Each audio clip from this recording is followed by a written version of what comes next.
जय हिंद। मैं कुमार सत्य सर स्वागत करता हूं आपका द एकेडमी 2.0 पर। आज हम लोग इतिहास के प्रारंभिक बिंदु को पढ़ेंगे और वो प्रारंभिक बिंदु क्या है, तो प्रारंभिक बिंदु है प्राक ऐतिहासिक काल। पिछले क्लास में हमने देखा था इतिहास के उन महत्वपूर्ण टॉपिकों को जो हमें पढ़ना है, और देखें उस क्रम में आगे बढ़ते हुए जो पहला टॉपिक है वो कौन सा टॉपिक है, तो वो है प्राक ऐतिहासिक काल, जिसे प्राग ऐतिहासिक काल के नाम से भी जानते हैं। जो प्राग ऐतिहासिक काल है ये कहते किसे हैं, तो देखें तो ऐसा कालखंड जिसका कोई लिखित प्रमाण न हो, ऐसे कालखंड को ही क्या कहते हैं, प्राक ऐतिहासिक काल के नाम से जानते हैं। प्राक ऐतिहासिक काल किसे कहते हैं, तो ऐसा कालखंड जिसका कोई लिखित विवरण न हो,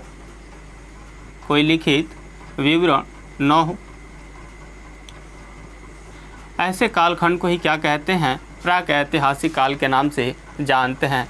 अगर इसका कोई लिखित विवरण नहीं है तो फिर हम इसको हम जानेंगे कैसे, तो देखें इसको जानने का स्रोत क्या है। तो जो इसको जानने का स्रोत है वो है पुरातात्विक स्रोत। वो कौन सा है, तो वो है पुरातात्विक स्रोत। और इस पुरातात्विक स्रोत से हम क्या करेंगे, ऐतिहासिक काल को जानते हैं। अब देखें कि जो प्राक ऐतिहासिक कालखंड है इसे मानव विकास के आधार पर दो भागों में विभाजित किया जाता है। तो देखें जो प्राक ऐतिहासिक काल है इसे मानव विकास के आधार पर, किस आधार पर, तो मानव विकास के आधार पर इसे कितने भागों में विभाजित किया जाता है, तो इसे दो खंडों में विभाजित किया जाता है। पहले वाले को कहते हैं पाषाण काल। पहले वाले को क्या कहा जाता है, तो पहले वाले को पाषाण काल के नाम से जानते हैं या पाषाण युग के नाम से जानते हैं।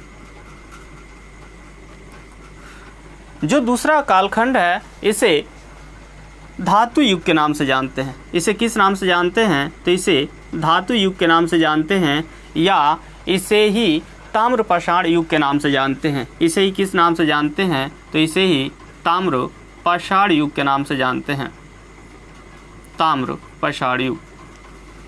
अब देखें हमने देखा कि जो प्राक ऐतिहासिक काल है इसे मानव विकास के आधार पर दो खंडों में विभाजित किया जाता है, दो युगों में विभाजित किया जाता है, जिसमें पहला है पाषाण काल या पाषाण युग और दूसरा है धातु युग या ताम्र पाषाण युग। अब देखें कि जो पाषाण काल है इसे भी पुनः तीन भागों में विभाजित किया जाता है, अर्थात इसे तीन कालखंडों में विभाजित किया जाता है। जो पहला कालखंड है इसे पूरा पाषाण काल के नाम से जानते हैं। इसे पूरा पाषाण काल के नाम से जानते हैं। जो दूसरा कालखंड है इसे मध्य पाषाण काल के नाम से जानते हैं, मध्य पाषाण काल। और जो तीसरा कालखंड है इसे नव पाषाण काल के नाम से जानते हैं। इसे क्या कहा जाता है, तो इसे नव पाषाण काल कहा जाता है। अब हम पढ़ेंगे पूरा पाषाण काल और देखेंगे कि उसमें महत्वपूर्ण टॉपिक क्या है, यानी उसके महत्वपूर्ण विशेषताओं को देखेंगे जो हमारे एग्जाम की दृष्टि से अति महत्वपूर्ण है।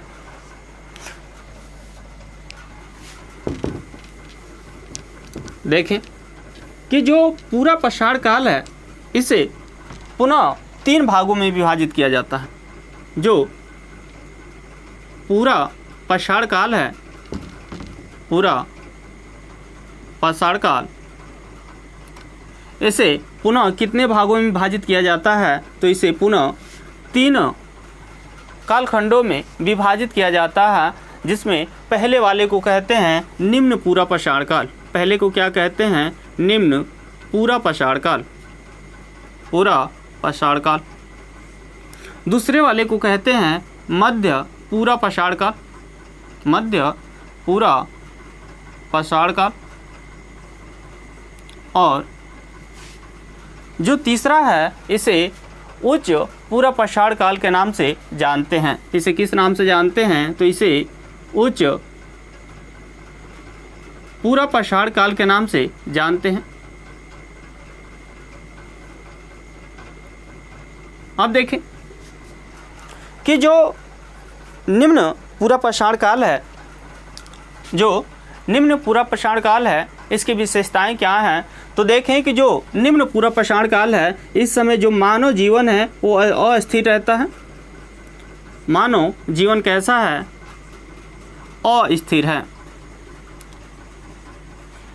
अर्थात मानव कैसा है? वो घुमक्कड़ प्रवृत्ति का है। इस समय जो मानव का जीवन है वो शिकार पर आधारित है। शिकार पर आधारित है। वह शिकार करके क्या करता है? भोजन का संग्रह करता है, यानी भोजन संग्रह करता है। अर्थात यहाँ पर देखें कि जो निम्न पूरा पाषाण काल है, इसमें मानव जीवन कैसा है? तो ये आखेट व भोजन संग्राहक है। आखेट व भोजन संग्राहक है। जो निम्न पूरा पाषाण काल है, इसके सबसे महत्वपूर्ण विशेषता ये है कि इस समय में जो मानव था उसे अग्नि की जानकारी हो चुकी थी, यानी वो अग्नि का आविष्कार कर चुका था, लेकिन उसे पर्याप्त मात्रा में उपयोग करना नहीं जान रहा था, यानी उसे पूर्ण रूप से उसका उपयोग करना नहीं जान रहा था। अर्थात देखें इसकी महत्वपूर्ण विशेषता क्या है? तो इस समय जो मानव है वो अग्नि का आविष्कार कर चुका है, अग्नि का आविष्कार कर चुका है, लेकिन प्रयोग से अनभिज्ञ है। लेकिन प्रयोग से क्या है? अनभिज्ञ है। यानी वो अग्नि के बारे में तो जान चुका है, उसके बारे में जानने के बाद लेकिन उसका प्रयोग करना अभी नहीं जानता, यानी उसके प्रयोग से क्या है? अनभिज्ञ है। इसके बाद देखें कि जो निम्न पूरा पाषाण काल है, इसमें जो उसके महत्वपूर्ण औजार हैं वो क्या हैं? तो इसके महत्वपूर्ण अगर औजार की बात करें तो इसका जो महत्वपूर्ण औजार है, औजार वो क्या है? तो जो महत्वपूर्ण औजार है वो है कुल्हाड़ी, जिसे हैंडेक्स के नाम से जानते हैं, जिसे हैंडेक्स के नाम से जानते हैं। और इस कुल्हाड़ी की बात करें तो सर्वप्रथम 1863 में, कब? 1863 में एक व्यक्ति हैं जिनका नाम है रॉबर्ट ब्रूस फूट। कौन है? Robert Bruce Foote. जो ये रॉबर्ट ब्रूस फूट हैं, ये मद्रास के पलवरम में खुदाई कराते हैं और वहाँ से सर्वप्रथम उन्हें हैंडेक्स यानी कुल्हाड़ी की प्राप्ति होती है। इसके अलावा अन्य यहाँ के उपकरण क्या हैं? तो एक है विदर्णी, विदरण या विदर्णी, जिसे क्लेवर के नाम से जानते हैं। और अगला जो है वो है बिखंड, जिसे चॉपर के नाम से जानते हैं। ये यहाँ की क्या है? महत्वपूर्ण औजार हैं। इसके बाद देखें कि जो निम्न पूरा पाषाण काल है, इसके महत्वपूर्ण स्थल कौन कौन से हैं? तो देखें इसके प्रमुख स्थल,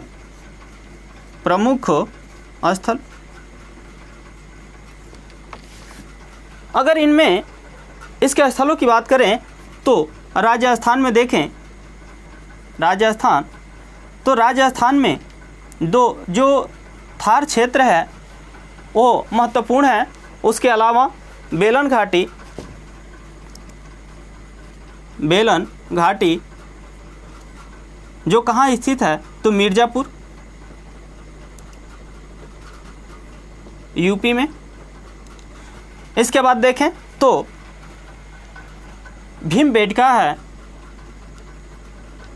भीमबेटका, और ये भीमबेटका कहाँ है, तो एमपी में यानी मध्य प्रदेश में। और इसके अलावा देखें तो सोहन नदी घाटी है, सोहन नदी घाटी,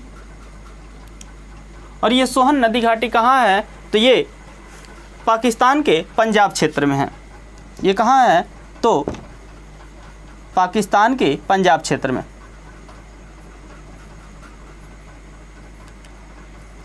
जो सोहन नदी घाटी है, इसे सोहन नदी घाटी सभ्यता के नाम से भी जानते हैं। और यहाँ से जो चॉपर चॉपिंग है ये प्राप्त हुआ है, यानी जो चॉपर है वो सोहन नदी घाटी से ही क्या हुआ है, प्राप्त हुआ है।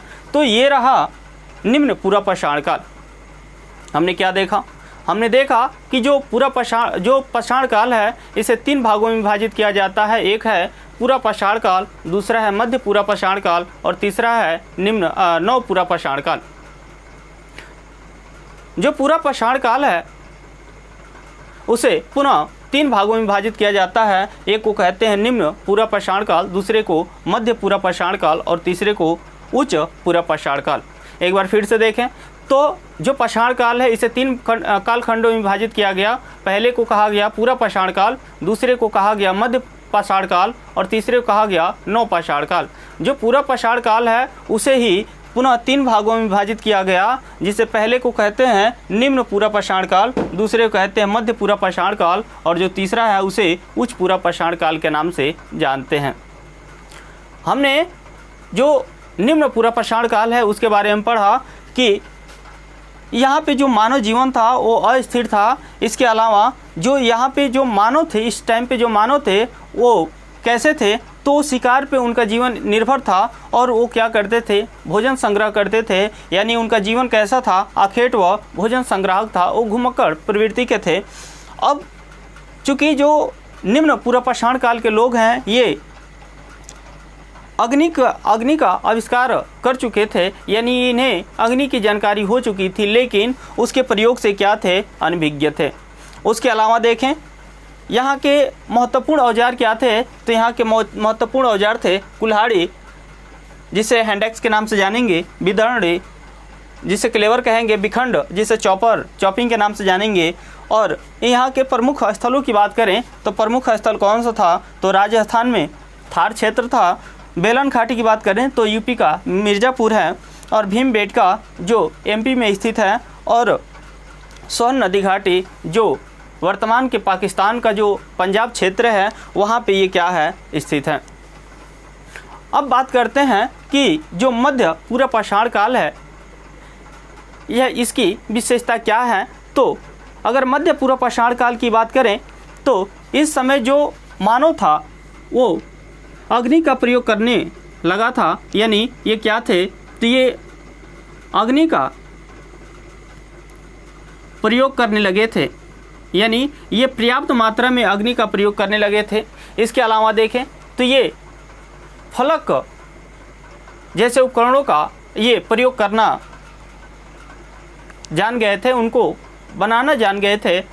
और जब ये फलक जैसे उपकरण का जब उसे बनाते हैं तो ऐसे उपकरण को ही क्या कहते हैं, तो बट्टिकास्म उद्योग के नाम से जानते हैं। अर्थात जो पत्थर के जो गोल टुकड़े थे उनसे जब औजार बनाते थे, वस्तुओं को बनाते थे, तो उसे क्या कहते थे, तो उसे कहते थे बट्टिकास्म उद्योग के नाम से जाना गया। यानी ये फलक जैसे उपकरण का प्रयोग करने लगे थे, यानी फलक उपकरण यहाँ पे देखने को मिलता है। फलक जिसे इंग्लिश में ब्लेड के नाम से जानते हैं, इसे क्या कहा जाता है, ब्लेड। ठीक है, तो ये ब्लेड जैसे मतलब जो औजार थे वो कैसे थे, वो धारीदार होने लगे थे, यानी उसमें कोर होते थे। चूँकि वो औजार हैं किसके, तो पत्थर के ही है। ठीक है ना। इसके अलावा देखें तो यहाँ के मुख्य जो औजार हैं वो कौन कौन से हैं, तो है फलक है। यहाँ के मुख्य औजार की बात करें कौन कौन सा है, तो एक है फलक, दूसरा है बेधनी,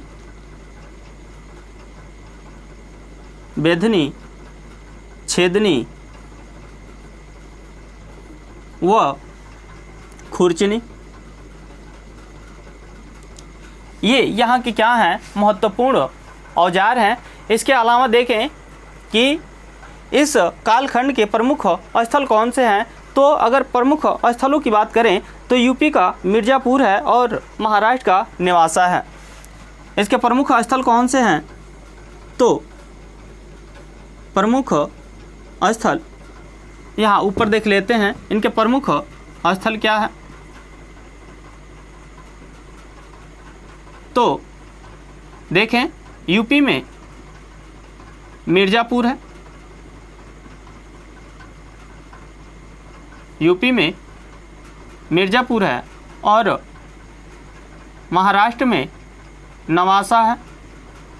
ये क्या है, तो मध्य पूर्व पाषाण काल के प्रमुख स्थल हैं। इसके बाद देखें कि जो उच्च पूर्व पाषाण काल है इसकी विशेषताएं क्या हैं, तो जो उच्च पूर्व पाषाण काल है इस समय जो उद्योग हैं यानी जो इनके उपकरण हैं उनमें काफ़ी परिवर्तन आ चुका है और ये नए चमक उद्योग का प्रयोग करने लगे हैं। यानी ये इस समय नए चमक उद्योग का विकास हो चुका है। यानी यहाँ पर देखें कि जो इनके उपकरण हैं वो और तीक्ष्ण होते गए हैं और यहाँ पर देखें कि जो इस समय जो इनके उपकरण होंगे बहुत छोटे होंगे, जिसे माइक्रो के नाम से जानेंगे। अर्थात ये यहाँ के जो औजार हैं वो कैसे हैं, तो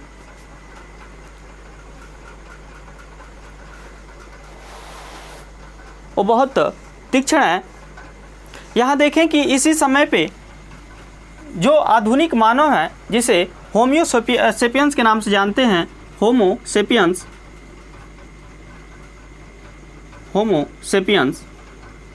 इनका उदय इसी कालखंड में होता है।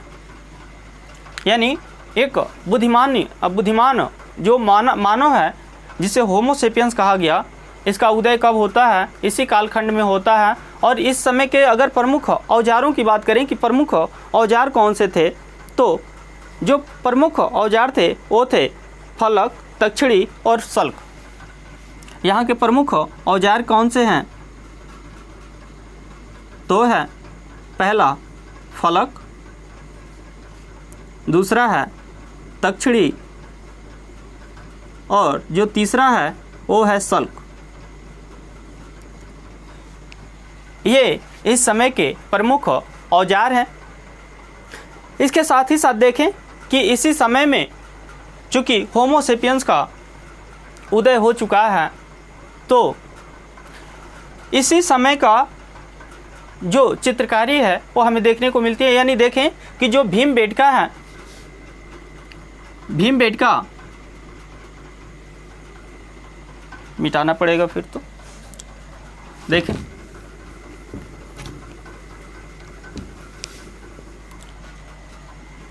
जो भीमबेटका है, भीमबेटका, इसमें जो चित्रकारी देखने को मिलती है वो इसी कालखंड की है। इस प्रकार देखें कि जो उच्च पूर्व पाषाण काल है इस समय नए चमक उद्योग का विकास हुआ है और इसी समय होमो सेपियंस का भी उदय हुआ है। और इस समय के प्रमुख उपकरण कौन से हैं, तो है फलक, तक्षड़ी और सल्क हैं। इसके साथ ही साथ देखें कि इसी समय के जो चित्रकारी का जो सबसे प्राचीनतम जो साक्ष्य मिलता है वो भीमबेटका से मिलता है। और यहाँ के प्रमुख अगर स्थलों की बात करें कि प्रमुख स्थल कौन से हैं, प्रमुख स्थल, तो यहाँ के अगर प्रमुख स्थलों की बात करें वो कौन कौन से हैं, तो महाराष्ट्र का बीजापुर और इनाम गांव है। महाराष्ट्र का इनाम गांव, इनाम गांव, और कौन है, तो और है बीजापुर। इसके अलावा अगर हम यूपी में देखें तो यूपी में बेलन घाटी है। यूपी में कौन है, तो बेलन घाटी। इसके क्या हैं, प्रमुख स्थल हैं। अब हम बात करते हैं मध्य पूर्व पाषाण काल के।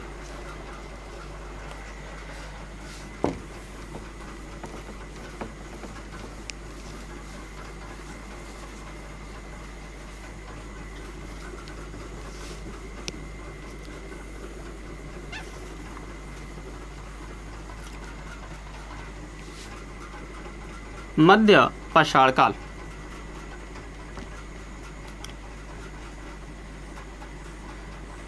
अब देखें कि जो मध्य पाषाण काल है, इस समय के जो हथियार हैं यानी जो औजार हैं वो कैसे हो चुके हैं, तीक्ष्ण हो चुके हैं।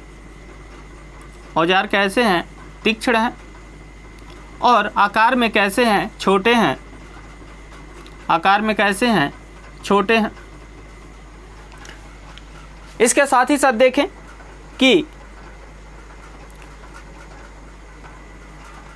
यहाँ से पशुपालन और जो मध्य पाषाण काल है, यहाँ से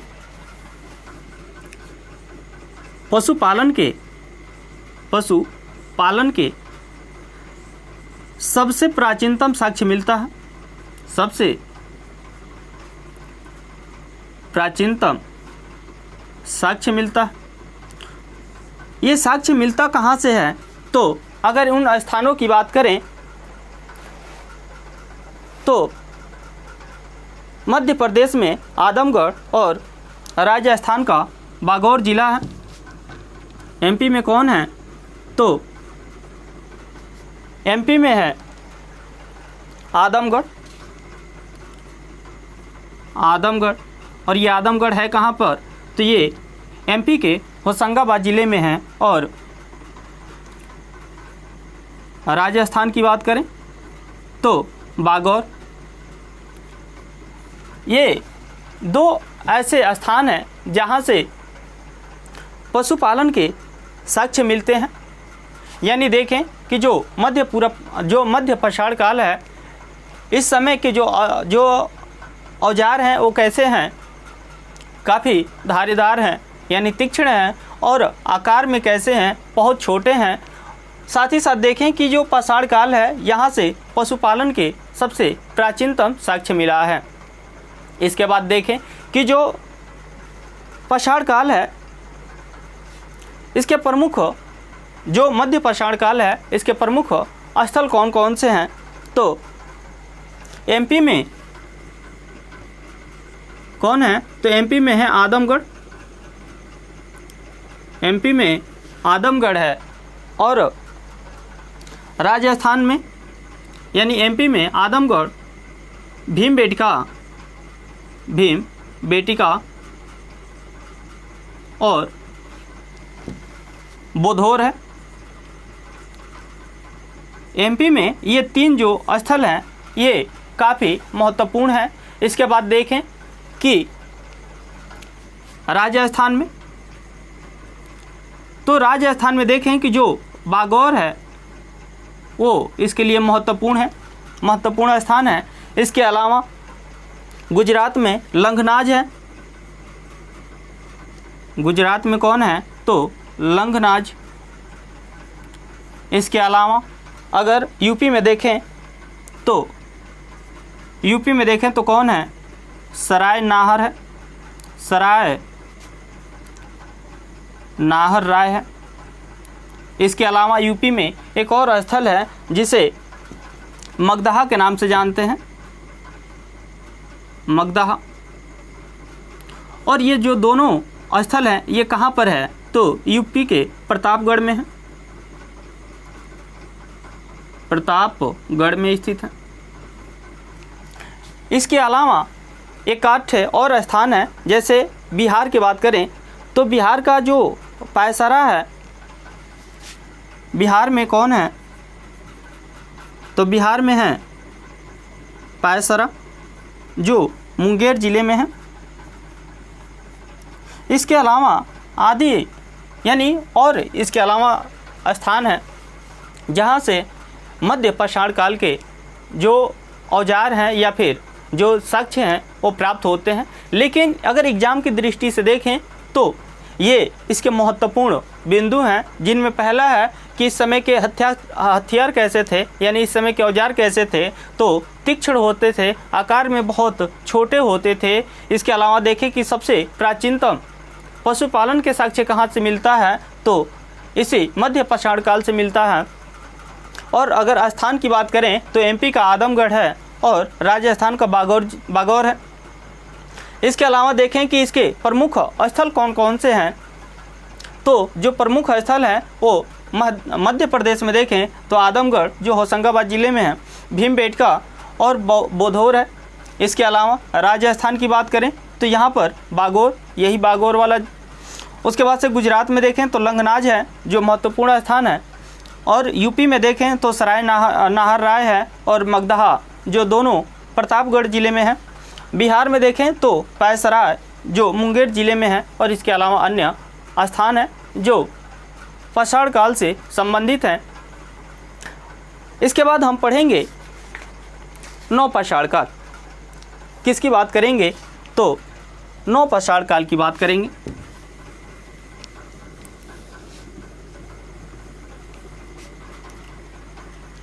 किसकी बात करेंगे, तो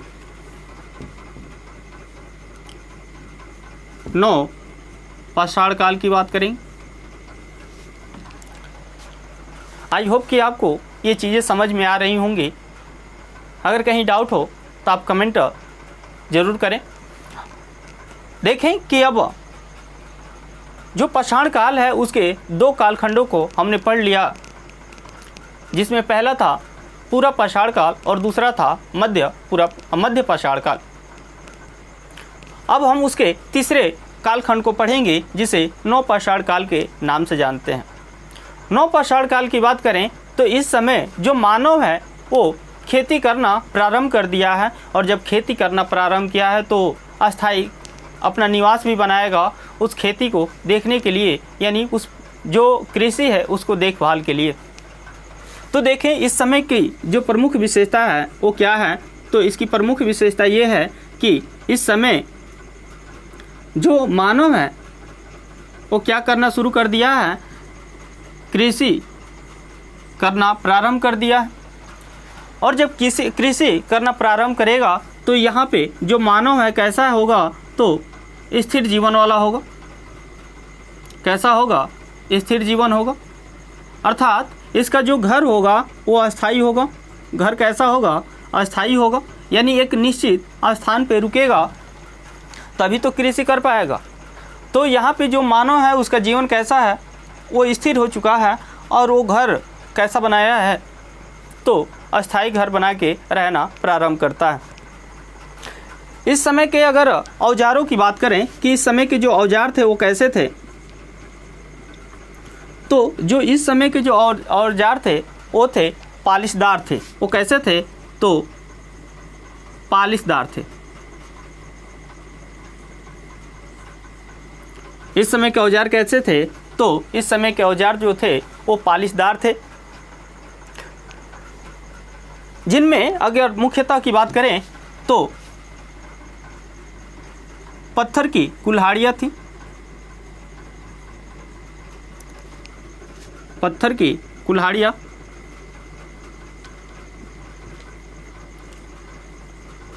इसके अलावा देखें तो हड्डियों के औजार बनाने लगे थे।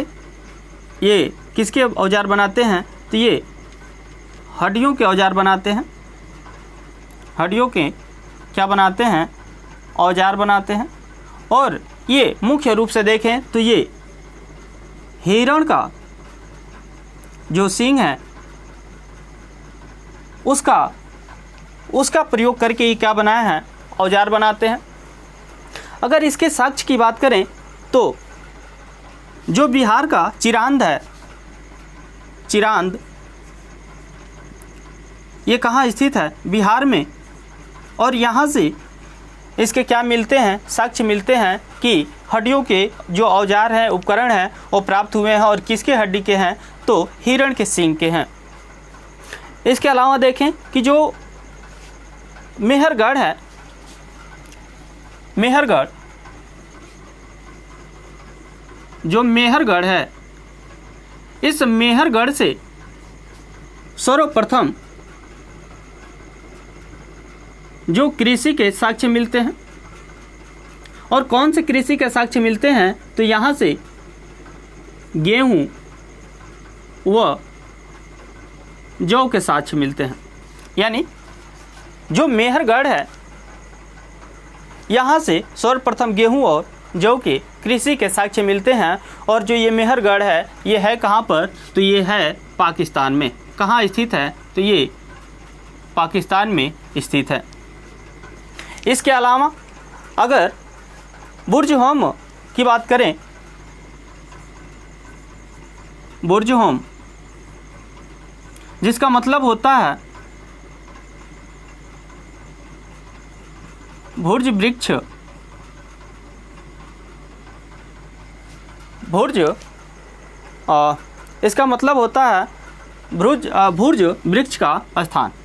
इसका मतलब क्या है, भुर्ज वृक्ष का स्थान। यहाँ की विशेषता ये है कि यहाँ पे जो लोग थे, अगर मान लो कोई मर गया तो उसके द्वारा जो पाला गया जो कुत्ता था, उसको उसके मालिक के साथ दफना दिया जाता था। यानी यहाँ पे मालिक के साथ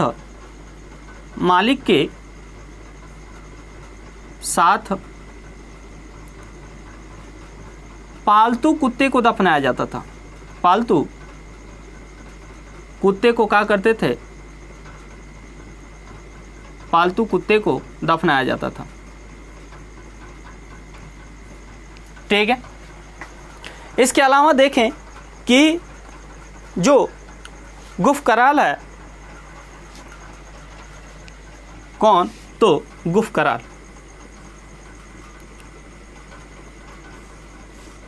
जो गुफ कराल है, इसकी बात करें तो इसका मतलब होता है कुम्हार की गुहा, या इसका मतलब क्या होता है, तो इसका मतलब होता है कुम्हार की गुहा। और जो कुम्हार की गुहा है, यानी जो गुफ कराल है, इसकी क्या विशेषता है, तो यहाँ से पशुपालन व कृषि दोनों के साक्ष्य मिलते हैं। यहाँ से पशुपालन व कृषि दोनों के साक्ष्य क्या होते हैं, यहाँ से मिलता है। तो प्रश्न बन सकता है कि वो कौन सा स्थान है जहाँ से सर्वप्रथम कृषि तथा पशुपालन दोनों के साक्ष्य मिलते हैं। तो कौन सा जगह है, तो है गुफ कराल। और ये गुफ कराल है कहाँ पर, तो ये गुफ कराल है कश्मीर में। ये कहाँ स्थित है, कश्मीर में। साथ ही साथ जो बुर्जहोम है, ये भी कहाँ स्थित है, तो ये भी कश्मीर में स्थित है। इसके अलावा देखें कि जो पिकली हल है, पिकली हल, पिकली हल, ये पिकली हल कहाँ पर है, तो ये कर्नाटक में है। और इस पिकली हल की बात करें तो इसकी महत्वपूर्ण विशेषता क्या है, तो यहाँ से जो यहाँ की जो लोग थे वो कैसे थे, तो पशुपालक थे। वो कौन थे, पशुपालक थे। साथ ही साथ देखें इसकी महत्वपूर्ण विशेषता क्या है, तो यहाँ से राख के ढेर व निवास स्थान के साक्ष्य मिले हैं। यहाँ से क्या मिले हैं, तो राख के ढेर मिले हैं तथा निवास के साक्ष्य मिले हैं। तो जो पिकली हल है इसकी विशेषता क्या है, तो इसकी विशेषता ये है कि यहाँ से राह के ढेर व निवास के साक्ष्य मिलते हैं। और देखें इसी समय पे कुंभकारी भी देखने को मिलती है, जिसमें देखें कि जो पालिशदार जो मृदभांड है वो कहाँ पे मिलते हैं, तो इसी कालखंड में मिलते हैं। तो इस कालखंड में क्या मिलते हैं, तो पालिशदार मृदभांड। जो मृदभांड है, इस मृदभांड का मतलब क्या होता है, तो देखें इसका मतलब होता है कि मिट्टी से बना हुआ बर्तन, यानी इसका मतलब क्या है, तो इसका मतलब है मिट्टी से बना बर्तन।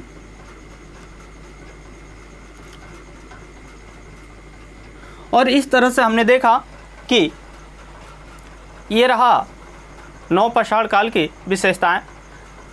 तो हमने आज क्या क्या पढ़ा, तो आज हमने प्राक ऐतिहासिक काल को पूर्ण रूप से पढ़ा, जिसमें सर्वप्रथम हमने मानव विकास के आधार पर इसे 2 कालखंडों में विभाजित किया गया। और पहला जो कालखंड था उसे पाषाण युग के नाम से जाना गया, और जो दूसरा कालखंड था उसे ताम्र युग या धातु युग के नाम से जाना गया। अगले जब क्लास में हम पढ़ेंगे तो पढ़ेंगे धातु युग, और उसके बाद से फिर सिंधु घाटी सभ्यता यानी आद्य ऐतिहासिक काल को पढ़ेंगे। और आद्य ऐतिहासिक कालखंड में सिंधु घाटी सभ्यता और वैदिक सभ्यता को पढ़ेंगे। उसके बाद से ऐतिहासिक कालखंड में आएंगे, और ऐतिहासिक कालखंड को पुनः 3 भागों में विभाजित किया जाएगा: प्राचीन कालीन इतिहास, मध्यकालीन इतिहास और आधुनिक कालीन इतिहास। और इस तरह से हम आगे बढ़ेंगे। आपको क्लास कैसा लगा आप कमेंट करके ज़रूर बताएं। अगर आपको क्लास पसंद आता है तो लाइक, शेयर और सब्सक्राइब करना ना भूलें। Thank you.